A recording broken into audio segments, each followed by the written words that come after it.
सुप्रभात मुझे भुवनेश्वर गोटे हॉस्पिटल को आसती किम्स हॉस्पिटल तो गोटे कम ही आसी एक्चुअली भुवनेश्वर रे कि कौन लोकेशन कौन हॉस्पिटल भीतर को मुझे डायरेक्टली जाइनी आ मो लाइफ रे केबे कौन एलोपैथी मेडिसिन किसी छोट टैबलेट भी खाइनी। ये तो बहुत बड़ बिल्डिंग देखिकी भी आश्चर्य हो गली आउ कि कंस्ट्रक्शन भी चली आम घर लोक मैंने भी सब बड़े सुस्थ रुहति फैमिली मेम्बर्स मैंने कहीं केते हॉस्पिटल जाना तो भुवनेश्वर रे कौटी रास्ता साइड रे गला बेले किसी बिल्डिंग तो बाहर मु देखे किंतु एते भल से जानी पारे ओवरटेक करके मु रास्ता रे बस पलाए किंतु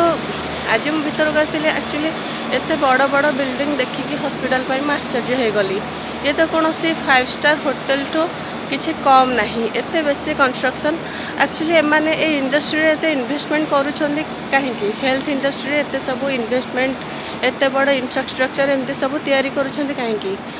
तो सेटा भाबिकी मते टिके आश्चर्य लगिला। ये तो हेल्थ इंडस्ट्री रे बहुत डिमांड अच्छी तो आग को रोग से ही मात्रा रे बढ़िबार अच्छी तो सेथिपई तो सेमाने एते बड़ बड़ इन्वेस्टमेंट ए हेल्थ सेक्टर रे करि पारुछंती। बस मु तो सब बड़े निजे सतर्क रुही केमती आग को कौन सी डिजीज अटैक न करिवो आ मोर जति मन अच्छे बहुत छोट बेल कथा भी मोर मन अच्छे पोलियो इंजेक्शन मते थोड़े दिया है तो तापर गोटे थर ब्लड ग्रुप टेस्ट पाई तो मते सिरिंज रे फोड़ा होता मो हाथ में तापर आ कौन केबे किछि भी मु एलोपैथी मेडिसिन खाइनी तो थैंक यू।